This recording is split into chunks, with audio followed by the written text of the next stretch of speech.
Hello friends, तो fan fiction stories के एक और एपिसोड में आप सभी का स्वागत है। हमारी आज की फैन फिक्शन मूवी है KGF चैप्टर 3 की। बट दोस्तों, इस स्टोरी को मैंने थोड़ा सा डिफरेंट तरीके से लिखा है, इसलिए इसे समझने के लिए आपको पहले सलार की फैन फिक्शन देखनी पड़ेगी, नहीं तो आपको ये स्टोरी बिल्कुल भी समझ नहीं आने वाली। एंड इसके अलावा आपको मेरे डॉन 3 फैन फिक्शन के पोस्ट क्रेडिट सीन की नॉलेज भी होनी ही चाहिए। तो इसलिए दोनों ही फैन फिक्शन के लिंक्स आपको डिस्क्रिप्शन बॉक्स में मिल जाएंगे, तो जाकर उनको भी चेकआउट जरूर कर लो।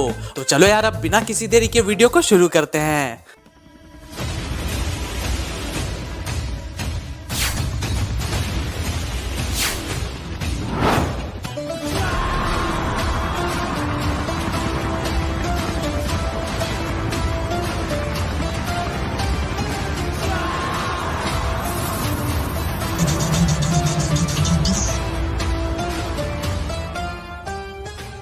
Don.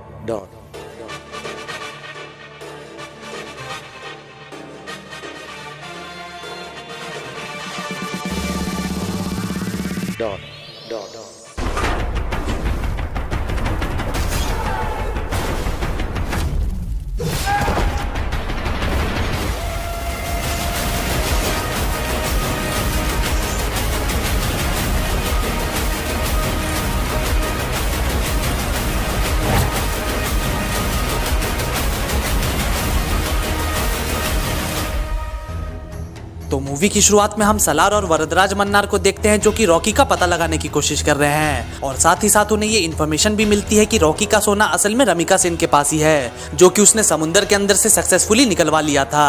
बट यहाँ पे रमिका सेन ये भी जानती है कि इस सोने के पीछे कई गैंगस्टर्स पड़ने वाले हैं, और बस इसलिए ही उसने स्पेन की गवर्नमेंट से कॉन्टेक्ट करके सारा का सारा सोना उनकी जिम्मेदारी में दे दिया। और इस बात की भनक रमिका सेन के अलावा और किसी को भी नहीं है। तो दोस्तों, अब यहाँ से ये सीन शिफ्ट होता है और हम रॉकी को देखते हैं, जो कि एक क्रूज शिप में होता है। उसके हाथों में एक सिगरेट होती है और वो कुछ सोच रहा होता है। और फिर यहाँ से हमें एक फ्लैशबैक दिखाया जाता है, जहाँ हमें KGF चैप्टर 2 की एंडिंग दिखाई जाती है, जहाँ पे रॉकी पानी में डूब रहा होता है। लेकिन तभी वहाँ पे एक सबमरीन आती है, जिसके अंदर होता है फरमान रॉकी को वहाँ से बचा लेता है और मलेशिया ले आता है, जहाँ रॉकी का मेन बेस था। दोस्तों, आपको KGF चैप्टर 2 का पोस्ट क्रेडिट सीन तो याद ही होगा, जहां रमिका सेन को पता चलता है कि रॉकी ने 1978 से लेकर 1981 तक 16 देशों में क्राइम किए थे। तो अब यहाँ पे ये रिवील होता है कि वो 16 देशों के क्राइम्स कुछ और नहीं बल्कि गोल्ड की खदानें थी, जहां से रॉकी ने सोने का बिजनेस करना शुरू किया था। असल में इन 3 सालों के अंदर रॉकी ने 16 देशों के अंदर गोल्ड माइंस खोले थे। और इसके अलावा रॉकी ने ही फरमान को मलेशिया भेज दिया था, ताकि वो इस बिजनेस को अच्छे से संभाल पाए। वहाँ KGF के अंदर तो सब लोगों को लग रहा था कि फरमान मर चुका है, लेकिन रॉकी ने उसे बचा लिया था। बट दोस्तों, इस हादसे में फरमान का चेहरा बुरी तरह से जल जाता है, और तब से लेकर आज तक वो अपने चेहरे पर एक मास्क लगाए घूम रहा है। तो अब यहाँ से कहानी वापस से प्रेजेंट में आती है, जहाँ रॉकी उस क्रूज शिप में बैठा सिगरेट पी रहा होता है, और उसके पीछे से फरमान भी आता है। रॉकी उससे कहता है, फरमान, कब तक तुम इस जले हुए चेहरे के साथ जियोगे? चलो मेरे साथ, अब तुम्हें एक नए चेहरे और एक नए नाम की जरूरत है। और फिर रॉकी उसे एक प्लास्टिक सर्जन के पास लेकर जाता है, और फिर फरमान की प्लास्टिक सर्जरी शुरू हो जाती है, और यहाँ से फरमान का चेहरा बदल दिया जाता है। एंड फिर रॉकी फरमान को एक नया नाम देता है, और वो नाम होता है डॉन। और फिर दोस्तों, हम देखते हैं कि यहाँ से फरमान अब डॉन बन चुका है, मतलब कि SRK का डॉन बन चुका है। और रॉकी को डॉन पे इतना भरोसा होता है कि 16 देशों में से 11 देशों का बिजनेस वो डॉन के हवाले कर देता है। एंड फिर आगे हम देखते हैं कि डॉन उन सभी देशों में गोल्ड का बिजनेस करना शुरू कर देता है, और साथ ही साथ उसने सिंघानिया के अंडरवर्ल्ड बिजनेस को भी ज्वाइन कर लिया होता है। और अब देखते ही देखते वो पूरी दुनिया में मशहूर हो जाता है, और अब 11 मुल्कों की पुलिस डॉन को ढूंढ रही होती है। तो भाई, डॉन को 11 मुल्कों की पुलिस इसलिए ही ढूंढ रही थी क्योंकि इन 11 मुल्कों की पुलिस को ये शक था कि डॉन सिर्फ अंडरवर्ल्ड का बिजनेस नहीं कर रहा, बल्कि वो इन 11 मुल्कों में बैठकर अपने गोल्ड फील्ड्स भी चला रहा है। तो दोस्तों, अब रॉकी का बिजनेस सभी देशों में अच्छे से चल रहा होता है, और एक तरीके से उसने दुनिया का सारा सोना अपनी मुट्ठी में भी कर लिया होता है। अब बस उसके पास एक ही कमी है, और वो है KGF का सोना, जो कि रमिका सेन ने समुंदर से निकलवा लिया था। और रॉकी अब फैसला करता है कि वो इंडिया वापस जाएगा और अपना सोना दोबारा हासिल करेगा। तो अब आगे हम देखते हैं कि रॉकी अब इंडिया आ जाता है और अपने KGF में वापस जाता है, जो कि अब पूरी तरीके से खंडर हो चुकी थी। गवर्नमेंट ने उस एरिया को सीज कर रखा था, लेकिन तभी एक पुलिस वाला रॉकी को वहां पे देख लेता है, और वो तुरंत ही रमिका सेन तक ये खबर पहुंचा देता है कि रॉकी अभी भी जिंदा है और फिलहाल अपने KGF के बाहर खड़ा है। लेकिन दोस्तों, तब तक रॉकी उसे देख लेता है और रॉकी उसे जान से मार देता है। लेकिन यार, अब रमिका सेन को ये पता चल चुका है कि रॉकी इंडिया में ही है, एंड साथ ही साथ सलार को भी इस बात का पता लग चुका है। फिर आगे हम देखते हैं कि सलार अपने आदमियों के साथ रॉकी की तलाश करना शुरू कर देता है, और यहाँ रॉकी भी अपने सोने की खोज में लग जाता है। फिर आगे हम देखते हैं कि कि रॉकी को इस बात का पता लग चुका है कि रमिका सेन ने उस सोने को किसी दूसरे देश में छुपा कर रखा है और बस इसलिए ही अब वो डिसाइड करता है कि वो रमिका सेन के पास जाएगा और उसे ब्लैकमेल करेगा। क्योंकि दोस्तों रॉकी अब इतना बड़ा गैंगस्टर बन चुका था कि वो आराम से ही रमिका सेन की सरकार को गिरा सकता था। तो अब आगे हम देखते हैं कि रॉकी रमिका सेन के ऑफिस में चला जाता है और उसे धमकाता है कि अगर वो अपनी कुर्सी बचाना चाहती है तो सोने की सारी इन्फॉर्मेशन उसे सूद समेत दे दे। जिसपे रमिका सेन कहती है, ओह ऑफ कोर्स, वो रही तुम्हारे सोने की इन्फॉर्मेशन। एंड तब हम देखते हैं कि रॉकी के पीछे से सलार और वरदराज मन्नार आते हैं और फिर यहाँ से हमें एक फ्लैशबैक दिखाया जाता है जहाँ सलार रमिका सेन से मिलता है और उनसे एक डील करता है।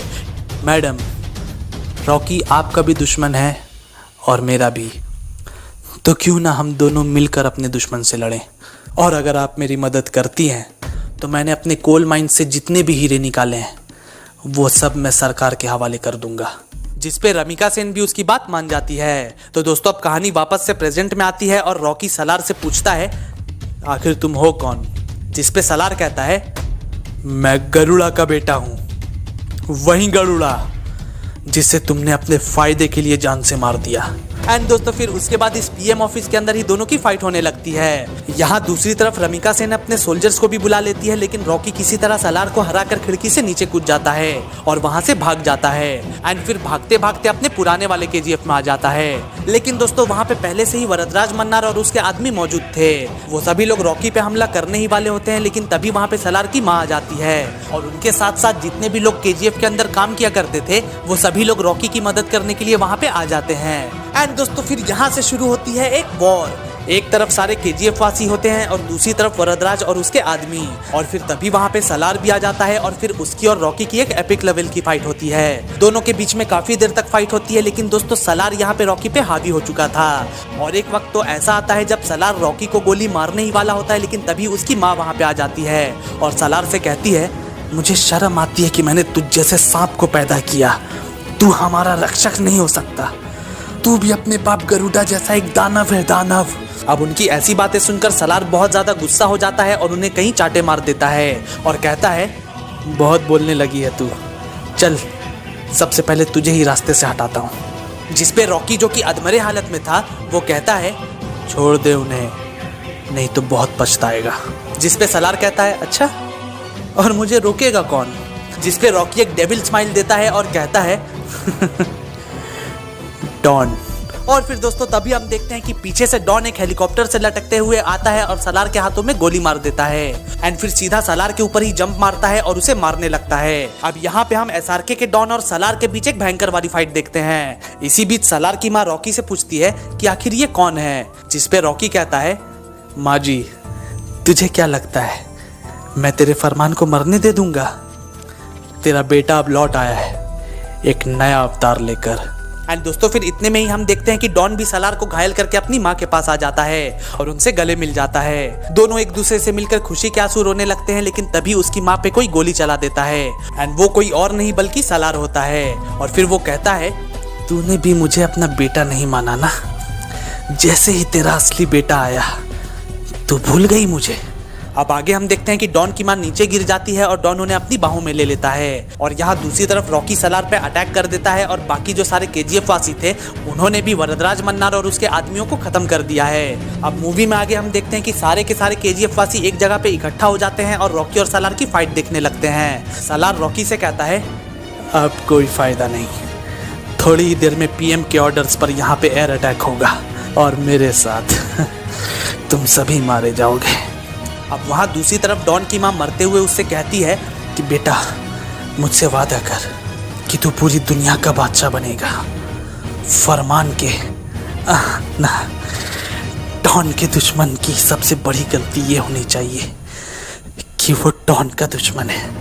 एंड फिर ये कहकर वो मर जाती है। अब यहाँ रॉकी सलार को कुत्तों की तरह मारता है, उसे घसीट घसीट कर मारता है और फिर तभी वहाँ पीछे से डॉन भी आ जाता है एंड डॉन सलार को गोली मार देता है। सलार जख्मी होकर जमीन पर गिर जाता है और डॉन उसके मुंह के अंदर बंदूक डाल देता है। जिसपे सलार कहता है, तुमने मुझे तो मार दिया लेकिन ऊपर देखो तुम लोग भी नहीं बचोगे।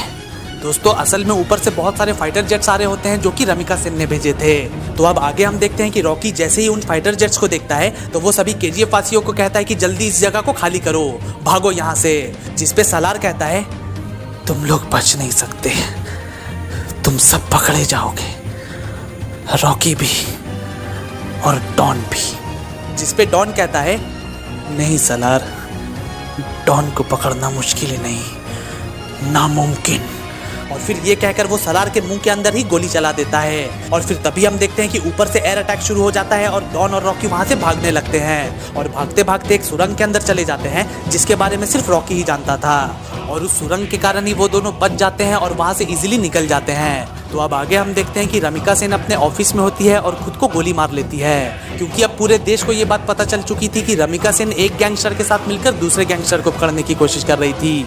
मतलब कि सलार के साथ मिलकर उसके साथ डील करके वो रॉकी को पकड़ने की कोशिश कर रही थी, जो कि इल्लीगल था और उसके लिए उसे सजा भी होने वाली थी। और इसके अलावा वो ये भी जानती थी कि अगर वो जिंदा रही तो रॉकी किसी भी तरह से उसके पास आ जाएगा और सोने की सारी इन्फॉर्मेशन उससे ले लेगा, जिसके कारण वो एक बार फिर से रॉकी से हार जाएगी। और इस बार वो रॉकी से हारना नहीं चाहती थी और बस इसलिए ही वो अपनी जान ले लेती है। तो दोस्तों अब आगे हम देखते हैं कि रॉकी और डॉन वापस से मलेशिया आ जाते हैं और वो दोनों मिलकर अपना बिजनेस चलाने लगते हैं। और फिर कई सालों बाद डॉन को ये पता चल जाता है कि रॉकी का सारा सोना असल में स्पेन में है और इसलिए अब वो स्पेन से वो सारा सोना चुराने का प्लान बनाता है। अब दोस्तों डॉन ने उस सोने को कैसे चुराया ये तो आप लोगों ने डॉन 3 के फैन फिक्शन में देख ही लिया होगा, तो यार दोबारा मेरे को बताने की जरूरत नहीं है। तो इसलिए चलो अब कहानी में आगे बढ़ते हैं। तो अब आगे हम देखते हैं कि रॉकी ने फाइनली अपनी माँ को किया वादा पूरा कर लिया है, मतलब कि अब पूरी दुनिया का सोना उसके पास आ चुका है। फिर उसके बाद डॉन रॉकी से कहता है, रॉकी भाई अब तो आपका मकसद पूरा हो गया, अब आगे क्या? जिस पे रॉकी कहता है, अब थोड़ा बूढ़ा हो चुका हूँ, तो बस अब बाकी की ज़िंदगी ऐशो आराम के साथ बितानी है और इंडिया वापस जाना है और वहाँ जाकर अपने पुराने KGF वासियों के साथ एक आम जिंदगी जीना चाहता हूँ। बस इसी में ज़िंदगी निकल जाएगी मेरी। लेकिन हाँ फरमान, सॉरी डॉन, तुझे अभी पूरी दुनिया का बादशाह बनना है। खुद की माँ से किया हुआ वादा भूल तो नहीं गया तू? जिस पे डॉन कहता है कि हाँ ज़रूर निभाऊंगा। पर रॉकी उससे कहता है, लेकिन यार ये सोना चुराने के चक्कर में तूने अपने धंधे में ध्यान नहीं दिया और तेरे ना होने के कारण एक छपरी सा डॉन तेरा टाइटल लिए घूम रहा है, तो इसलिए अब तू जा और उसे उसकी औकात दिखा। लेकिन हाँ, अपने दुश्मन को कभी भी कम मत आंकना। जिस पे डॉन कहता है, लगता है आप मेरी माँ के लफ्ज़ भूल गए, लेकिन मैं नहीं भूला। डॉन के दुश्मन की सबसे बड़ी गलती ये है कि वो डॉन का दुश्मन है।